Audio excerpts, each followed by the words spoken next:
With lot of hopes and dream, जो बाहर पढ़ाई करता है, एक अच्छा ज़िंदगी जीना चाहता है, एक हैज़ अ ड्रीम जिसका नाम निर्भय है, जो अनुराग सिन्हा प्ले कर रहा है। ऐसी ही एक घटना के दौरान उसका पूरा जीवन, पूरा ड्रीम, एवरीथिंग चेंजेस। एंड मैं बेसिकली दिखाना चाहता था कि किसी भी तरीके का वायलेंस अंत में खराबी होता है। So the film is basically giving a message that any kind of violence for any reason finally is futile.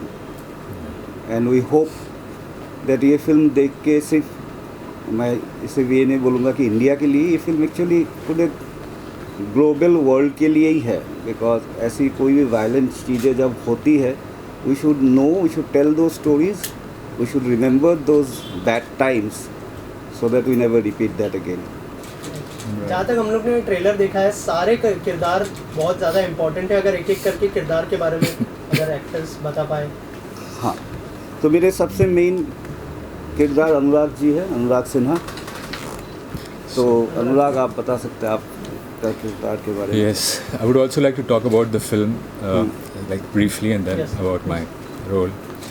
So for me, it is a true and an unheard story of pain and suffering which happened in Assam to the people at the behest of impolitic motives of some people, right? Shadow Assassins is a story which is of pain, which is still embedded in the hearts of the people. And the very fact that it is seeing light and coming out, that it is only going to bring in a lot of peace in their hearts. So for me, it would be like a one last appeal on behalf of those families and those who have lost their lives. I think it's a very meaningful film of our times. It is going to appeal to your heart and only engender hope and aspirations in your life. So when I started the film, it was a very, very honest start.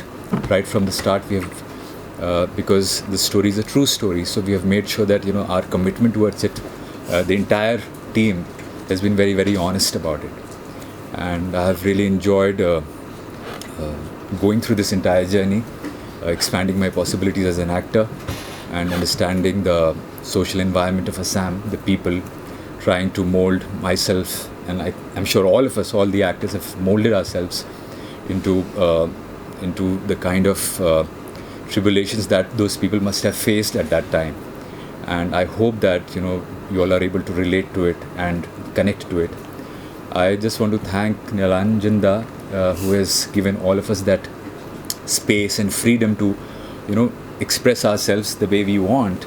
Of course, being in the script and according to the script and the storyline.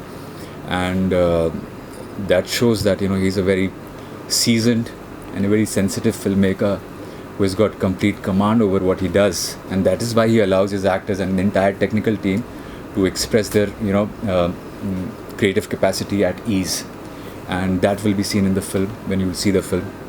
And I have really enjoyed being in this, and it's my honest attempt, and I hope and I wish, pray that you all like it. Sir, मेरे लिए इस film से जुड़ने का सबसे बड़ा जो motive था या सबसे बड़ा जो एक्साइटिंग फैक्टर था वो ये था कि वायलेंस के बारे में, जैसे इन्होंने बताया सर ने, कि वायलेंस से सबसे ज़्यादा अफेक्टेड वो लोग होते हैं जो एक्टिवली उसका पार्ट नहीं है। तो शैडो असैसिन्स की जो कहानी है उसमें जो दिल को छूने वाली बात है वो यही है कि वो फैमिलीज़ अफेक्टेड हो गई जो डायरेक्टली इससे कोई लेना देना है ही नहीं, and that is the mystery of the system also. मतलब हम अपनी देश की या दुनिया की सिस्टम देखें तो जो डिसीजंस मेकर हैं उनसे ज़्यादा अफेक्टेड जो कॉमन लोग हैं वो होते हैं। तो वो बात मेरे दिल में बैठी। दूसरी बात कि ये फिल्म आसाम के बारे में है लेकिन असमीज़ में नहीं है, it's in Hindi. So it's a local film telling a global story which makes it very exciting. Thirdly I am playing Anurag's elder brother. तो एक ऐसा कैरेक्टर था जो कि जिसको सब मालूम है कि क्या चल रहा है परिवार में, लेकिन वो अपने डर को फैमिली तक ट्रांसलेट नहीं होने देता है, वो अपने तक रखता है। वो कैरेक्टर का जो यूनिकनेस था या यूएसपी था उसने मुझे बहुत एक्साइट किया। And the most beautiful part about being part of this film is shooting in Assam. Assam मुझे वैसे ही कॉलेज के टाइम से बहुत मेरे दिल के करीब है। मुझे वहाँ का वेदर, वहाँ के लोग, वहाँ का खाना, वो सब बहुत ज़्यादा पसंद है। तो thank you so much sir for taking me to Assam and paying as well. So बहुत मज़ा आया, बहुत अच्छी जर्नी रही इनफैक्ट। सर आप बताइए। Voice hello everyone, thank you so much कि आप लोग आए। थैंक यू सो मच हमारे डायरेक्टर साहब नीलांजन सर और अनुराग सर। मैं इतना हैप्पी, इतना खुश, मैं जितना भी अब तक ये काम किया हूँ, हालांकि मेरा अनुभव अभी बहुत कम है, लाइफ में इतना काम नहीं किया हूँ मैं, बट पहली बार ऐसा मुझे लगा कि मैं कूल, इतना शांत और इतना अच्छे तरह से काम कर पाया असम में जाकर। और मैं इसमें कैरेक्टर प्ले कर रहा हूँ चिन्मय का। चिन्मय करने से पहले ये बड़े महान कलाकार थे हमारे बीच, ब्रह्मा मिश्रा साहब, जो कि इस कैरेक्टर प्ले कर देते थे। और शूटिंग से कुछ दिन पहले उनकी निहांत हो जाती है, तो हालांकि वो हमारे बीच में नहीं है, वो जहाँ भी है उनकी आत्मा को शांति मिले, उनकी परिवार को इस दुख की घड़ी में शक्ति प्रदान करे ईश्वर। बस मैं यही चाहता हूँ। और thank you sir, thank you so much हमारे टीम मनोज सर कि मुझे इतनी खूबसूरत टीम के साथ काम करने का अवसर मिला। इसके लिए आप सभी का तहे दिल से शुक्रिया sir. Thank you so much all of you. Ma'am मेरा किरदार है अनुराग की मम्मी का, जो मेरी फैमिली का बेटा, बड़ा बेटा वो है, छोटा बेटा ये है। ये मेरा सबसे प्यारा बेटा है क्योंकि वो दूर पढ़ता है, पूना में पढ़ता है, आसाम से दूर। बहुत ही ज़्यादा प्यारा है ये। और ये जब सीन्स होता है कि ये आता है घर पे, फिर मैं उसके लिए स्वेटर बुनती हूँ, खाना बना, उसकी फेवरेट फूड बनाती हूँ, तो ये बहुत ही ज़्यादा लगाव है उसके साथ। जब इसको जब लेके जाते हैं पुलिस, जो भी सीन्स होता है, हाँ, तो जो ये इमोशंस है वो मतलब बहुत ही ज़्यादा गहरा है, बहुत ही ज़्यादा अंदर है। बहुत लंबा रोल नहीं है, बहुत छोटा रोल है, सीन्स भी कम है, लेकिन इम्पैक्ट बहुत ज़्यादा है। और बहुत ही अच्छा लगा मुझे करके ये इनके साथ, सबके साथ। और डायरेक्टर सर मैं भी NSD से ही हूँ, नेशनल स्कूल ऑफ ड्रामा से 1994 बैच की। मैं बेसिकली आसाम से हूँ लेकिन रहती हूँ मुंबई में। तो मनोज ने जब मुझे बोला कि कास्टिंग के लिए आपको हम सोच रहे हैं कि क्योंकि थोड़ा हिंदी भी अच्छा होना चाहिए, तो मैंने कहा ठीक है। फिर स्क्रिप्ट भी भेज दिया, पढ़ लिया। मुझे तो बहुत अच्छा लगा था स्क्रिप्ट, जिस तरीके से लिखा इन्होंने, जिस तरीके से एक्सप्रेस किया चीज़ें। ज़रूरी है ये जानना, ज़रूरी है क्या घटा था उस टाइम पे। हाँ, उस टाइम कितनी सदमा पहुंचते थे लोगों को, लोकल लोगों को, या जो फैमिली में होता था उनकी फैमिली में। तो बहुत अच्छा लगा मुझे, इसके लिए मैंने एक्सेप्ट किया था रोल। बहुत अच्छा एक्सपीरियंस था काम करने का, 2 दिन का। मनोज जी क्या कहना चाहेंगे फिल्म के साथ जुड़ के, कैसा सर लगा? आप यहाँ जाएंगे सर, मैम थोड़ा यहाँ जाएंगे हाँ जी, सॉरी सर को भी आगे कर लो। हाँ सर के सर आप भी आइए। अभी आगे आ जाते हैं ना। एक एक करके अभी आ गया। हाँ, मतलब आपको भी बोलना है। आवाज़ आ जाएगी। या हाँ सर। सर क्या कहना चाहेंगे? कास्टिंग बहुत इंपॉर्टेंट रोल प्ले करता है और सारे किरदार जैसे मैंने कहा कि एकदम परफेक्ट लग रहे हैं। क्या कहना चाहेंगे सर? वो कास्टिंग डायरेक्टर भी है फिल्म जी एक और चीज़ ऐड करना चाहूँगा। राकेश भाई हैं, अनुराग हैं, हेमंत जी हैं, रोहित हैं, सब इतने कमाल के आपको एक्टर्स, ये ट्रेंड एक्टर्स जिनका काम इतना कमाल का है, वो सब कैसे एक जगह पर आप लेके आ पाए, क्योंकि उसके लिए सबसे पहले close to you, congratulation, Thank बहुत you. अच्छी कास्टिंग की आपने। Thank you so much. जब दादा ने बोला कि ये फिल्म मैं बना रहा हूँ, इसमें वो बैलेंस होनी चाहिए कि बॉम्बे के एक्टर्स भी आएंगे और असम के एक्टर्स भी रहेंगे, तो मेरे लिए सबसे इम्पॉर्टेंट था कि वो जो बैलेंस है उसको मेंटेन करना, कि ऐसा ना लगे कि ये लोग बाहर से हैं, वो लोग असम के एक्टर्स हैं। और ये सारे बहुत मंजे हुए एक्टर्स हैं इनके साथ, क्योंकि मैं ख़ुद एक्टर हूँ और थिएटर से जुड़ा हुआ हूँ, तो इन सबको मैंने परफॉर्म करते हुए फिल्म्स में, थिएटर्स में देखे हैं पहले। तो जब मैंने स्क्रिप्ट पढ़ा तो मुझे कैरेक्टर्स दिखाई दिए, और सब ने मैंने बहुत कम एक्टर्स को अप्रोच किया था सारे, तो मैं सबका शुक्रगुजार हूँ कि सबने एक्सेप्ट किया जो भी रोल्स, एंड बहुत अच्छी तरीके से सबने निभाया है। तो thank you all for my cast and अगर क्योंकि मैं भी एक इम्पॉर्टेंट कैरेक्टर्स फिल्म में कर रहा हूँ, मेरे लिए इस फिल्म में जुड़ने का सबसे बड़ी मकसद ये था कि बचपन में जो ये घटनाएं मैंने अपने आँखों के सामने मैंने देखा है और इसको सिनेमा के ज़रिए असम के बाहर और पूरी दुनिया में ये कहानी बताने का जो एक अंदर एक था, तो ये जब निरंजना ने बोला कि इस सब्जेक्ट पे, इस ट्रू इवेंट पे मैं ये फ़िल्म बनाने जा रहा हूँ, तो मुझे लगा कि यही सबसे अच्छा अपॉर्चुनिटी है। और स्पेशली क्योंकि ये हिंदी फिल्म है और पूरे इंडिया में ये रिलीज़ हो रही है, तो आई होप जो रेस्ट ऑफ इंडिया रिलेट कर पाएगी और महसूस कर पाएगी क्या क्या गुज़रा था उस समय असम के लोगों में। और जैसे इन्होंने बोला कि कोई भी वायलेंस जो होता है ना, वो सेंसलेस होता है आखिर में, और इन घटनाओं को इसलिए हमें याद रखना चाहिए। इन घटनाओं के बारे में हमें ये कहानियाँ हमें इसलिए कहनी चाहिए क्योंकि ये कहने का कारण ये है कि ये समझना कि ये दोबारा ना हो। और अगर मैं अपनी किरदार की बात करूँ तो यही उसका भी एक वैसा ही, जैसे इनके जो मेन प्रोटैगनिस्ट फैमिली के साथ जो हुआ है घटना, इसके साथ भी वही हुआ है, इसके फैमिली के साथ भी वही हुआ है। तो वो उसी दौर से ये कैरेक्टर गुज़रा है, तो बहुत ही मेरे लिए ये emotional at the same time representing my state का भी था। तो I hope everyone like the film when it comes out. Thank you. Sir आप यहाँ देखिए। तो ये आप यहाँ जाइए। जी सर, चलिए सर। मैं सबसे पहले तो नीलांजन दा को थैंक यू और मनोज को, पूरी टीम को, कि हम सब लोग इस फिल्म का हिस्सा बन पाए। देखिए, एक आर्टिस्ट की जिम्मेदारी होती है कि जब कोई ऐसी ज़िम्मेदार फिल्म कही जा रही हो तो उसमें भी अगर उसको शामिल होने का मौका मिले, क्योंकि हम सब के सामने जितने हम एक्टर्स हैं, कमर्शियल फिल्म्स ऐसी आती हैं जो कि चाहे वेब सीरीज़ हो या कुछ भी काम हो, तो जो हम लोग करते रहते हैं। लेकिन जब कोई एक ऐसी ज़िम्मेदार फिल्म बनाने की कोशिश करे तो हम सब की एक रिस्पॉन्सिबिलिटी ये भी हो जाती है कि हम सब जुड़ें और अपना बेस्ट उसको दे सकें।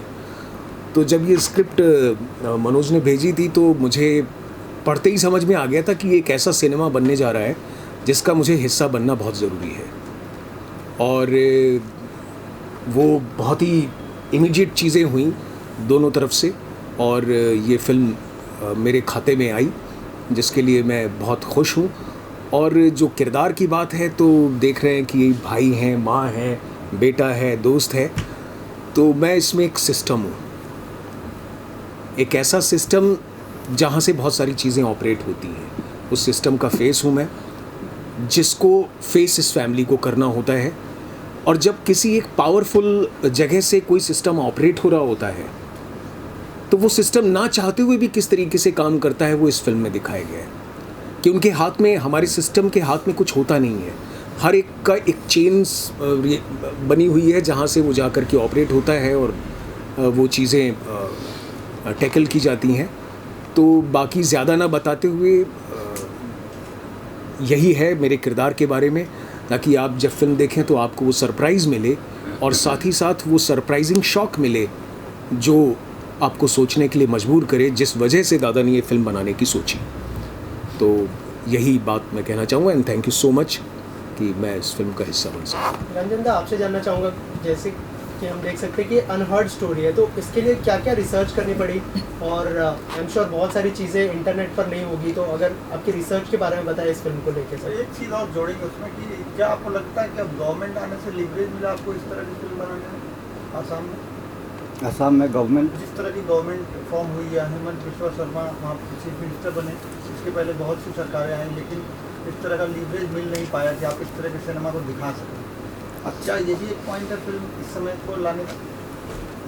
हाँ, अभी असम का स्थिति बहुत ही बेहतर है और असम का सरकार अभी इवन जो हेमंत बिश्व शर्मा को भी इस घटना के बारे में पता है, उन्हें भी इस घटना के बारे में उन्होंने बहुत बार जिक्र कर चुके हैं कि उन्हें भी दुख है इस घटना को लेकर। एक्चुअली असम के जितने लोग हैं सभी को इस घटना से it's like a dark chapter. जहाँ तक मेरा कहना, मैं असम से हूँ और मैं पूना फिल्म इंस्टीट्यूट से ग्रेजुएट हूँ। इससे पहले मुझे 2 बार नेशनल अवार्ड भी मिल चुका है। पर ये फिल्म जब मैं बनाने के लिए सोचा था, इसके पीछे एक बहुत बड़ा कारण यह है कि क्योंकि मैं असम से हूँ और मैं पूना में पढ़ाई करता था, मैं बहुत क्लोजली ये घटना घटते हुए देखा हूँ। मैं ऐसे बहुत लोगों को जानता हूँ जिनके साथ ये घटा है। कि मैं सालों से चाहता था कि इस पे मैं कभी एक फ़िल्म बनाऊँ, पर क्योंकि ये फ़िल्म थोड़ा सा अलग है, इसको बनाने में ऑफ कोर्स डिफ़िकल्टीज़ था, फाइनेंस लाने में डिफ़िकल्टीज़ था। पर ये मैं रिसर्च के लिए मैं बता सकता हूँ कि ये रिसर्च करीब मैं 2004 से किए जा रहा हूँ। तो इस फिल्म के पीछे जो मेन मैंने चीज़ें दिखाया है या दर्शाया है, फिक्शनल डिपिक्शन है। ये जस्टिस के एन शोल्किया करके एक रिटायर्ड सुप्रीम कोर्ट जस्टिस थे, जिन्होंने इसके ऊपर एक इंक्वायरी किया था। उस इंक्वायरी कमेटी रिपोर्ट को लेके ही मैंने ये पूरा फिल्म को मेनली रिसर्च किया। इस घटना के ऊपर एक किताब भी है जिसका नाम है सीक्रेट किलिंग ऑफ असम, वो भी मैंने पढ़ी। और न्यूज़पेपर मेरा रिसर्च का सबसे बड़ा, आप फिल्म भी देखेंगे तो आपको वो दिख जाएगा, न्यूज़पेपर, क्योंकि न्यूज़पेपर ने ही एक टर्म कॉइन किया था सीक्रेट किलिंग्स, तो उसी से मेरा रिसर्च है। एंड क्योंकि मैं बहुत लोगों को बहुत करीब से जानता था, तो मुझे पता था एग्जैक्टली अंदर में क्या हो रहा था। पर एक चीज़ मैं जानबूझ के कहना चाहता था कि फिल्म का नाम शैडो असैसिन्स है, क्योंकि जस्टिस के एन शोल्किया रिपोर्ट भी 2018 में गुवाहाटी हाई कोर्ट ने खारिज कर दिया है। सो जो भी जस्टिस के एन शोल्किया रिपोर्ट ने भी बोला था, वो भी आज के डेट में खारिज है। सो कौन है वो मिस्ट्री रह गया। तो इसीलिए मेरा फिल्म का नाम भी शैडो असैसिन है। और मैं इसलिए किसी को ब्लेम नहीं कर सकता हूँ, क्योंकि कोई नहीं कर सकता। हम सबको पता है क्यों हो रहा था, कैसे हो रहा था, पर कोई खड़ा होकर बोल नहीं सकता कि इसलिए हो रहा था और ये कर रहे थे। तो इसलिए फिल्म का नाम भी शैडो असैसिन है। निरंजन, जो ट्रेलर हम लोग देख रहे थे, बहुत सारी चीज़ों के साथ कनेक्ट हो रहा था। बीट 90s में सरफरोश आई, या फिर रिसेंटली हैदर आई, even black and white for that matter, हर चीज़ के एक एलिमेंट उसमें नज़र आ रहे थे। तो as a film maker I want to understand कि इस तरह का कंसेप्ट जब सब्जेक्ट आता है ऑन पेपर, ईजी होता है फिल्म मेकर के लिए कि यार ऐसे कुछ बना दें और उसके बाद फिर कुछ चीज़ें जो आप दिखाना चाहते हैं, आप प्रेजेंट करना चाहते हैं, that works out for the audience, specially in this subject. Yes, a film like this, I will say, is not easy at all, because it is difficult. Because I am trying to encompass a lot of a long period of time in 2 hours, with a lot of emotion, a lot of suppressed emotion that I wanted to show. So, like the character that Hemanji is playing is actually a character who knows everything, yet he is a control character. Because he wants that he is in Assam and his brother who is studying out in Pune, Nirbhay, doesn't get sucked into it. Now to get into that, another important character which is completely fictionalized but becomes very important for me is the character that Mishti plays. Now he is already pursuing his dream and she wants to pursue her dream. So she also wants to come out. So Assam में 1998 से लेके आप अगर देखेंगे, हम लोग जब पढ़ाई करते थे तब हम स्टूडेंट थे, ज़्यादातर हम लोग असम छोड़ के बाहर आ जाते थे। आइदर हम दिल्ली में आ जाते थे या पूना आते थे पढ़ाई करने। उसका मेन रीज़न ये था कि उस समय माहौल अच्छा नहीं था। अब वैसा नहीं है ऑफ कोर्स। सो ये फिल्म बनाते टाइम मेरे को the difficulty was to how to structure it, because I am following 4 years 1998 to 2001. So ये एक थोड़ा स्ट्रक्चरल प्ले है फिल्म में। So it has a structural play, linear नहीं है कि अब शुरू हुआ और ख़त्म, जैसे नॉर्मल कहानी होता है वैसा नहीं है। बहुत डिफ़िकल्ट स्ट्रक्चरल भी नहीं है, जैसे कौन सा फिल्म है, मेमेंटो जैसा, वैसा भी कुछ, या गजनी जैसा, या इंसेप्शन जैसा, बट एक स्ट्रक्चरल प्ले है।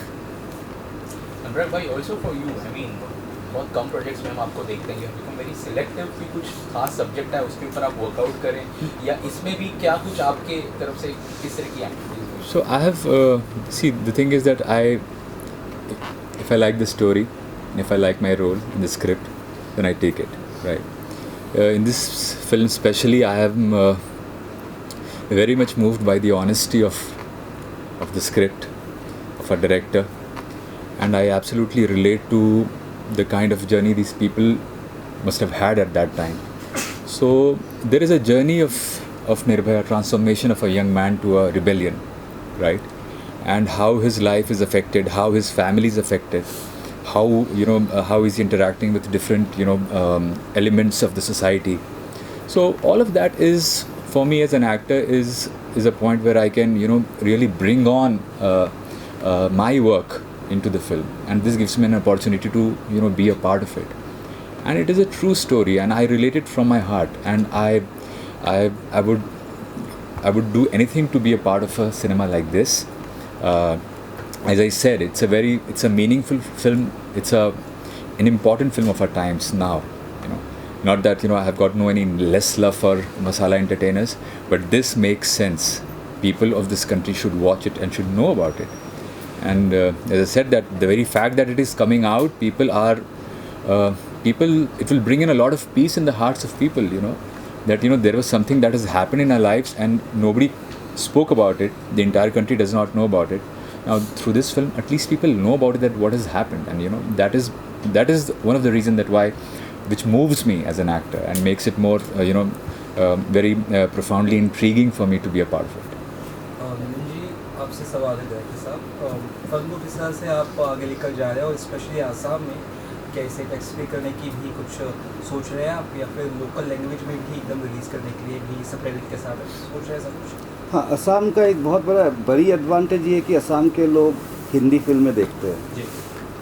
और मैं इस फिल्म को असमीज़ में नहीं बनाने का मेन कारण ये था कि असम का घटना को मैं असम तक सीमित नहीं रखना चाहता था, कि चाहे पूरा देश देखे। और असम के लोग हिंदी फिल्म देखते पूरा, मतलब उनको कोई दिक्कत नहीं है। तो इसलिए, और ये स्टोरी क्योंकि उनकी है, तो मैं आशा कर रहा हूँ कि असम के लोग तो इसे पसंद करेंगे। मैं आशा करता हूँ कि देश के लोग भी इस फिल्म को पसंद करेंगे, क्योंकि इससे एक इमोशनल कनेक्ट है जो हर कोई उससे जूझ सकते हैं। और टैक्स फ्री का जो आपने पूछा, तो जहाँ तक मुझे मालूम है असम में एंटरटेनमेंट टैक्स है नहीं। तो वो एक ऐसी स्टेट है जहाँ पे एंटरटेनमेंट टैक्स है नहीं, तो एनीवे सारे फिल्म में टैक्स फ्री है। सर, मेरा ही सवाल आपसे है, जैसा मैंने ट्रेलर देखा, क्या मैं सीधे सीधे ये बोल सकता हूँ कि उल्फा अब जो उग्रवादी संगठन है और सरकार के जो अफसर है उसके बीच की ये जो लड़ाइयाँ हैं वो आप दिखाना चाह रहे हैं? मैं जो दिखा रहा हूँ ये एक ऐसी लड़ाई है कि जो एक उग्रवादी संगठन जिसका आपने नाम लिया, उसी संगठन के कुछ लोग सरेंडर कर लिए थे और वो और एक गुट बन गए थे।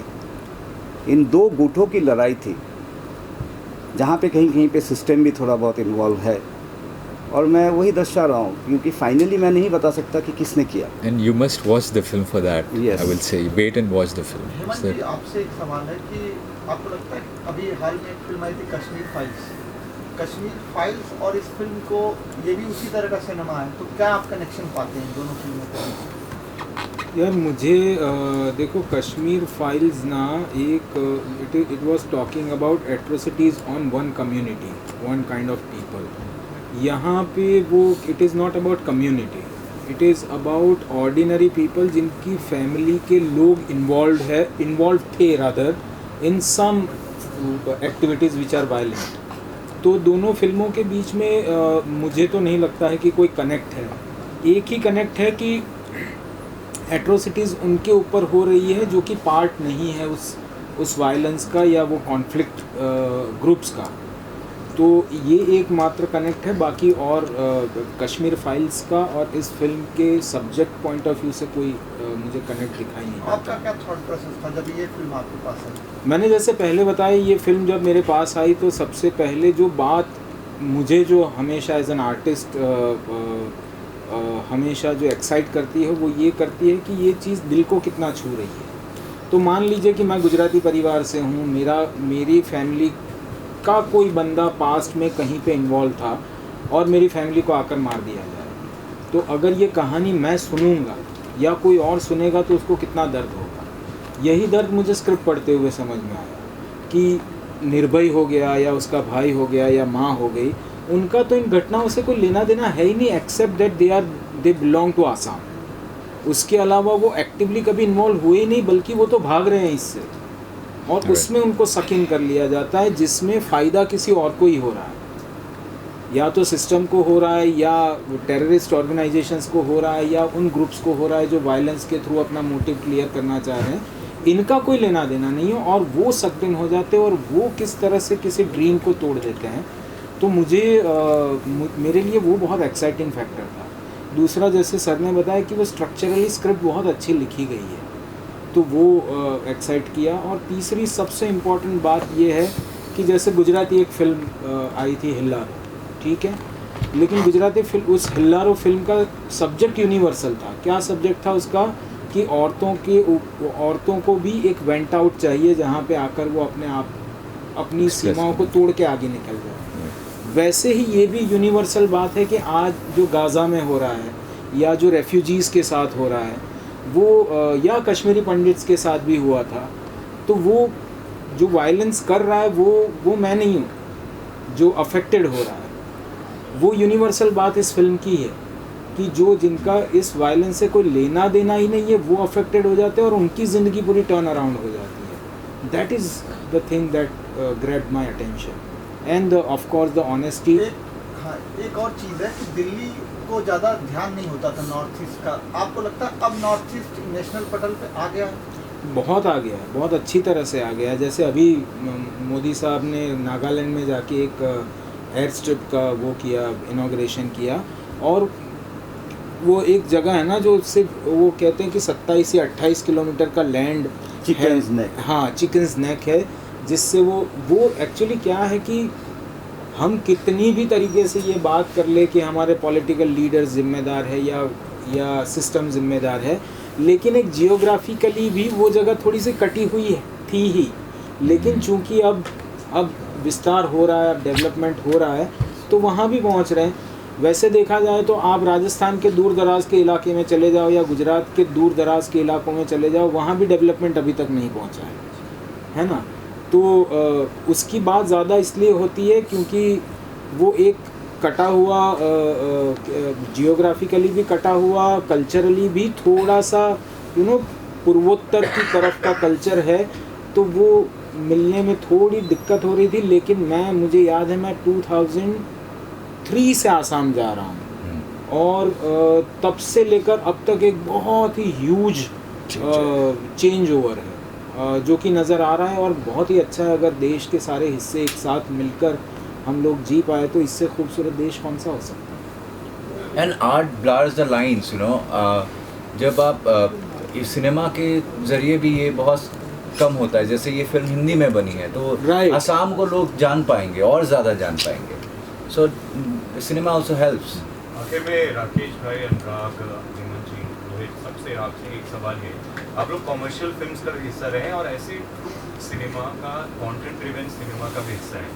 एक तो डायरेक्टर साहब से पूछना चाहूँगा, बड़े प्रोडक्शन हाउस जो बोलते हैं कि हम सेलिब्रेट करते हैं सिनेमा, मूवीज, हम सोसाइटी का आईना, वो क्यों नहीं ऐसी फिल्में बैकअप करते? और दूसरा, जब आपके पास रिसोर्सेज कम होते हैं लेकिन सिर्फ आपका एक बिलीफ होता है आपकी स्क्रिप्ट पे, आपके डायरेक्टर पे, अपनी टीम पे, उन कम रिसोर्सेज के साथ ऐसी फिल्म को कैसे आप लोग निभाते हो? See, the only way for a cinema to work, for a script to work, according to me, is how honestly committed you are to it. So वो वाली बात है कि मैं अकेला ही निकला था सफ़र पे, लोग जुड़ते गए, कारवां बनता गया, तो वैसी वाली बात है। तो ये पूरा it is about your will, and I truly respect the will to make a film, whether it is a commercial film or but personally I do not segregate between commercial cinema and a cinema. For me it is cinema, and how true you are to it is what is important. So you can be true to your masala entertainer also, and like any other film, but if you are committed and if you know that this is a film that I want to make and I'm true to what I want to express, then things happen, people come, and we can make a film and we can present a film like this. So my congratulations to the production house and Nilanjan Da for taking this courageous step and to get this story out and let all of us come together as a team and be a part of it. That's what I feel. And I must के लिए आपके अंदर एक तो करेज चाहिए, क्योंकि सच्चाई बोलने के लिए करेज चाहिए ही चाहिए। हमको सब मशी चीज़ें दिखाई जाती हैं, हम खुश हो जाते हैं, सीटी वीटी तालियां बजा के आ जाते हैं। लेकिन जो फिल्म आपके साथ रह जाए, फिल्म तो तब कहते हैं ना, बड़े फिल्म मेकर्स कहते हैं फिल्म तब शुरू होनी चाहिए जब वो ख़त्म हो जाए, तो आपके दिमाग में चले। ऐसी फिल्म बनाने के लिए थोड़ा सा रिस्क, थोड़ी सी मेहनत और थोड़ा सा जो चल रहा है उससे हट के, अभी बहुत बायोग्राफीज ही बनती रहेगी, देखना अगले 3, 4, 5 साल तक, क्योंकि कोई करना ही नहीं चाहता नया। जब कोई कुछ नया करेगा, जैसे आपको मैं 2-3 फिल्मों के एग्जांपल देता हूँ। सत्या जब आई थी तब सत्या जैसी फिल्में नहीं बन रही थी। जब दिल चाहता है आई थी तब दिल चाहता है जैसी फिल्में नहीं बन रही थी। तो जब कोई ऐसा काम करेगा, अब जब आप भेड़ चाल से हट के कुछ करने के लिए जाओगे तो जनता आपको रोकेगी, उसको कोई बैक नहीं करना चाहता। तो आई एम वेरी हैप्पी कि कम से कम हमारे देश के लोग नहीं, लेकिन बाहर से तो लोग बैक कर रहे हैं।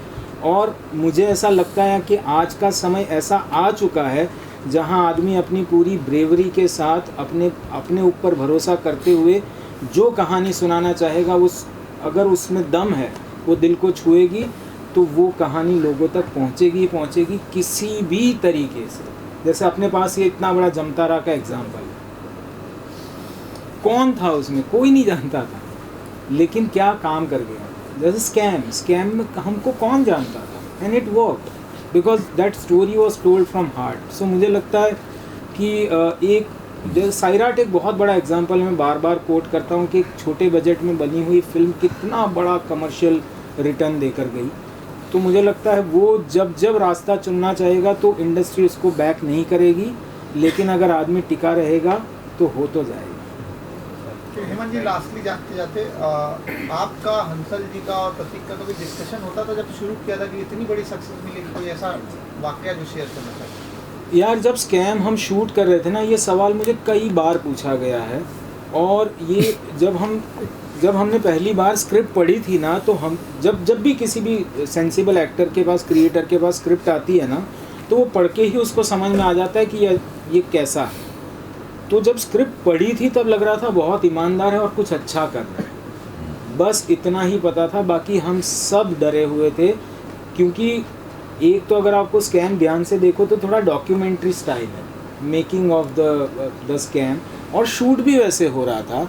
और जब आप कोई चीज़ हिट हो जाती है तो उसके बाद लोग इमेजिन करते हैं कि वो लोग बैठ के डिस्कशन किया होगा, उन्होंने सोचा होगा कि इसको ऐसे करते, इसको ऐसे करते हैं, ये वर्क कर जाएगा। ऐसा कुछ नहीं हुआ।